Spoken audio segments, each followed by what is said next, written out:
Okay, ladies and gentlemen, welcome back to the channel. As you can tell by the title, we are reacting to the worst man-made disasters in history. Now, at number 1 is your mom.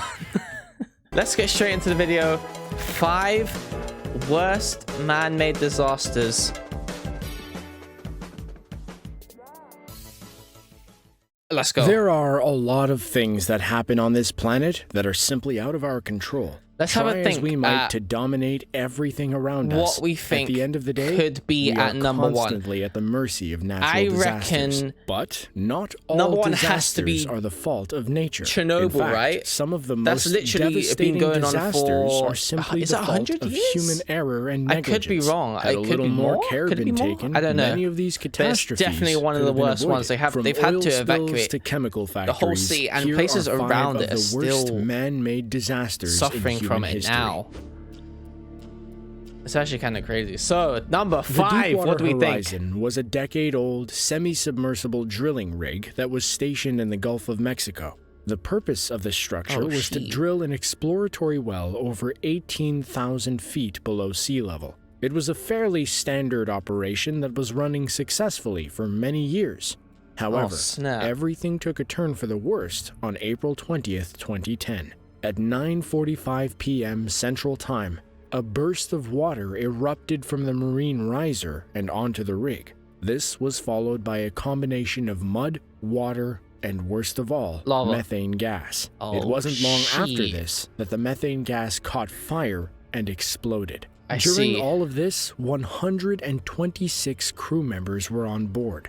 They immediately knew something was wrong because they could feel 2 strong vibrations and the electric lights on board began to flicker. The crew members had less than 5 minutes to evacuate the structure. Out of the 126 people on board, 11 individuals lost their lives. By the time April 22nd came around, the entire rig had sunk into the sea. I'm surprised only 11 people died. The Coast Guard discovered that oil continued to leak from the rig at a rate of roughly 8,000 barrels per day. I forgot about this. 2 remote-operated underwater vessels were sent to try to cap the well, but those efforts proved to be unsuccessful. Next, BP tried to place a 280,000-pound containment dome over the leak. While it is a technique that's useful in shallow water, it too failed here. Not only is that until July 15th, almost 3 bad, months really after the bad for the incident, environment, that the well was finally closed and the leak stopped. An investigation into the incident soon followed. In June of 2010, the House Committee on Energy and Commerce said that BP should have used cement at the well. It would have cost the company $128,000 and would have taken between 8 and 12 hours to complete. A more thorough investigation found that 6 different operations, equipment functions, and tests ultimately led to the blowout in the 32 hours preceding the explosion. In July of 2015, BP agreed to pay $18.7 billion in fines, making it the biggest corporate settlement in the history of the United States. All they had to do was spend however much it was, 100K or something, for 12 hours of work. Spanning December 2nd and 3rd, 1984, one of the worst industrial disasters in the history of the world took place. It was on that evening an accident occurred at the Union Carbide pesticide plant located in Bhopal, India. This event released a minimum of 30 tons of an incredibly toxic gas known as methyl isocyanate, in addition to numerous other poisonous gases into the local environment. Sadly, many shanty towns were located in the immediate vicinity of the plant. In total, over 600,000 people were exposed to a deadly cloud of gas that night. These particular gases tend to remain fairly low to the ground. Countless people reported feeling nauseous and that their eyes and throats began to burn, and unfortunately, many people lost their lives in the aftermath. Estimates of the gas leak's death toll range from 3,800 to 16,000, and many people still suffer physical and emotional scars from that night. However, much of the health data related to the incident is still not available. The Indian Council of Medical Research was forbidden from publishing data in regards to the gas leak until 1984. The disaster occurred as a result of water entering a tank filled with methyl isocyanate. This led to a chemical reaction causing the temperature inside the tank to reach over 392 degrees Fahrenheit. There are two main arguments as to why this happened. The first is that the Union Carbide India Limited chemical plant was already in very poor condition, was undermaintained, and had broken dozens of safety regulations prior to this incident. The other side of the argument is that it is not physically possible for water to have entered the tank on its own, and that human effort had to have played a role. Criminal and civil cases were filed in the United States against UCC and Warren Anderson, who was the CEO of the company at the time of the disaster.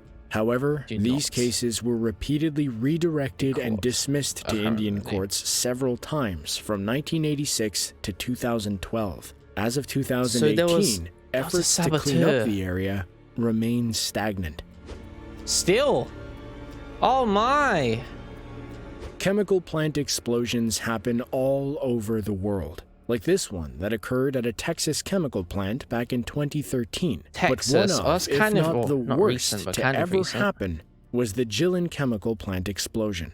The Jilin chemical explosion actually consists of a series of blasts that took place on November 13, 2005, in Jilin City, China. Over the period of a single hour, numerous explosions occurred at the number 101 petrochemical plant that resulted in 6 deaths and dozens of injuries. 2 days after the explosions, it was determined that the accident site had a nitration unit for aniline equipment. One tower was jammed up and not handled properly, which ultimately led to the explosions. These blasts were so powerful that they completely shattered windows that were at least 650 feet away. Fires built up from the blasts that were not put out until the following day. More than 10,000 individuals had to be evacuated out of fear that more explosions could have been imminent.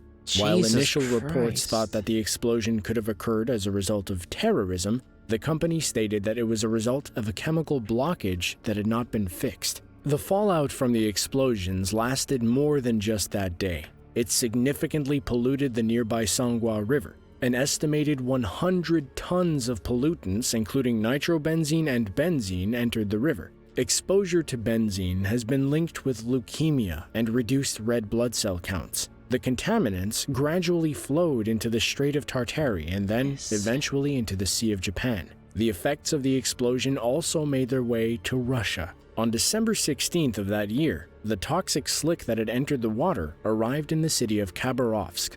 Granted, the slick was severely diluted by this point, but Russia prepared by digging extra wells and storing clean water before the slick reached the city. Oh my gosh, it just keeps going.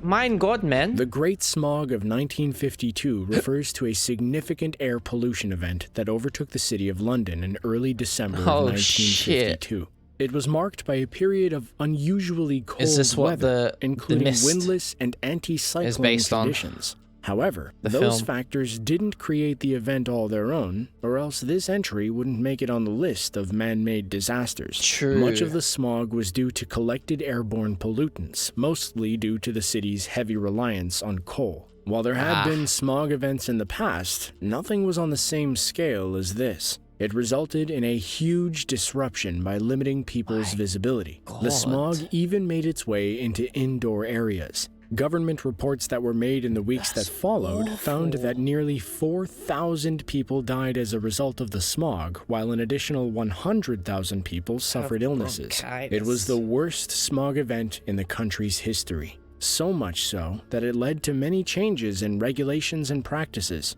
The most important item to come out of this event is the Clean Air Act of 1956, which introduced numerous measures to severely limit air pollution in the area. There were mandates calling for smokeless fuels, particularly in high-population regions. The bill has undergone modifications over the years, as well as a full repeal when the Clean Air Act came into effect in 1993. Luckily, nothing like London's Great Smog has occurred since. Right, before we get into number 1, I want us to see if we can guess it. Leave your comment down below right now what you think it is. It's going to be Chernobyl. If it's not, then it's something, it's just not on this list, which is going to be insane. And also, I do want to say I have made a subreddit, so go over there, link in the description down below if you do want to check it out. It is r/JMLorx. Put what you want on there, make some funny posts, leave a comment, do whatever. r/JMLorx. See you guys there. And I want to do like a Reddit recap kind of thing. I thought that'd be kind of fun, but you guys are here to see what number 1 is. So the Minamata Disaster has one of the most ominous openings out of any man-made disaster ever. In the mid-1950s, people in the small Japanese town of Minamata began to notice cats going crazy and falling into the sea. Many believed the cats were intentionally committing suicide. However, the ailment that afflicted the cats soon made its way to people. Residents reported feeling numb in the lips and limbs. Many began to have problems seeing or hearing, and just like the cats, many people appeared to be going crazy and shouting uncontrollably. Something was affecting their nervous systems. It took until July of 1959 for the source of these ailments to be located. It all came down to people developing high levels of mercury poisoning, which has since been named Minamata disease. The immediate attention turned to a huge petrochemical plant run by the Chiso Corporation that was dumping large amounts of mercury into the Minamata Bay. When the fishermen protested the Chiso Corporation, the corporation made people sign deals. These documents stated that the company would compensate individuals for their illnesses, but they would not accept any present or future liability. A lot of townspeople, assuming this would be the only way to receive any amount of compensation, signed the paperwork. It took until 1968 for Chiso to stop poisoning the waters around Minamata. In 2004, Japan's Supreme Court ordered the government to pay 71.5 million yen, which comes out to about 703,000 American dollars to the disease victims of Minamata. In 2010, Chiso was ordered to pay an additional 2.1 million yen in monthly medical allowances for those still suffering. All those decades later, and that small town still feels the impact of one company's negligence. If you enjoyed this video, then be sure to click the link on screen to check out our video about the 5 worst natural disasters in human history. As always, thank you all for watching, and we hope to see you in the next one. If you want us to see 5 times Mother Nature got hangry, let me know in the comments down below. And remember, boys, like the video, subscribe, and hit the bell to the channel, and let's see if we can get to 300 subscribers, which is only 8 subscribers now, by tomorrow. Can we do it? Let's see how strong you guys really are, and I'll see you guys in the next one. Peace. Remember the subreddit. All right, bye.